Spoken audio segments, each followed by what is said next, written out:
Well, the Tour de France, it's the biggest annual sporting event in the world, and of course it's the toughest cycling event. We have Wesley Sulzberger here, Australian, young Australian, but first time in the Tour de France for you, mate. Is it what you've expected, or is it harder, easier?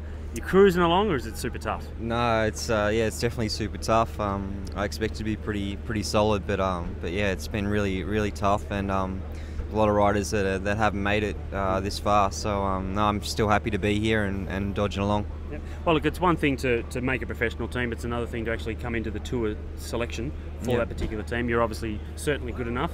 Still quite young, so you've got a big future ahead of you. What do you now? We've just gone through halfway of the Tour de France.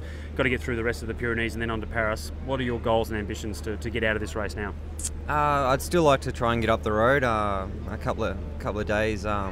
There's still possible there that could try and slip away, but obviously, yeah, the main goal is to reach Paris. And as I said before, it's been pretty tough, and yeah, the legs are starting to get tired, but I'm still kicking on. Yep. Look, races are races. They're all pretty much the same sort of format. The buses are at all the events. The cars are all the same. What's the difference about the Tour de France that you've found, and why is it so much harder? I mean, everyone's at the highest level. I mean, it's the biggest race that you can do on the calendar, and yeah, coming here, the level is just really high, and I mean, we do the first 50k and we're just flat out. I mean, you just got your head down and holding on some of the days, but yeah, no, the level is just a lot higher, and I mean, to make each rider to make it here, yeah, it has to be the best of their team. So yeah, obviously the level's really high. And it's incredible the amount of spectators on the road. It hasn't died down either. I thought, oh, maybe people will get over it, but no, it's just every day there's people with the Aussie flags and the camper vans on the climbs, and it's really good to keep everyone going.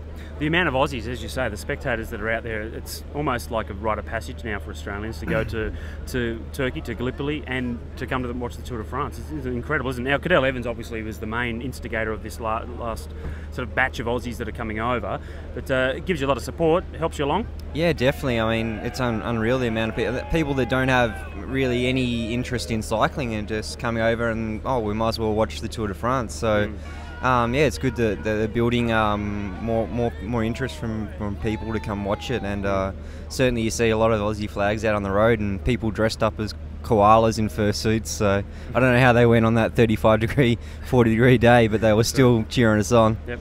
Well, look, it's still sport in the end, and it's a very tough one to do. What about all the extra attention? Here we're in the start village, there are people everywhere, it takes longer to go and sign on, it takes longer to do anything because there's so much attention on you guys. How do you cope with that? Yeah, you just have to allow more time. I mean, we have our meeting on the bus before, and then as soon as the meeting's finished, everyone's just scattered everywhere trying to get their race food and get everything organised, and then make your way to sign on.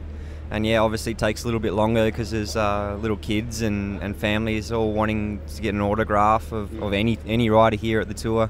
So yeah, you get a lot of people shouting out and trying to grab your jersey and pull you back so you can sign their hat or a piece of paper, whatever they have. Yep. Okay, mate, last question for me. At the end of the year, October, it's the World Championships, World Road Cycling Championships in Geelong. You're obviously putting your hand up for that one, hoping to get in the team or expecting to be in the team and play a good role? I mean, yeah, from what I've heard, the circuit is pretty tough. So yeah, I mean, I hope I can try and make the team, but it's certainly going to be pretty tough with the amount of good Aussie riders we have these days. Yep. Thanks, mate. Thank you. Good luck for the rest of the tour. No worries. Thanks.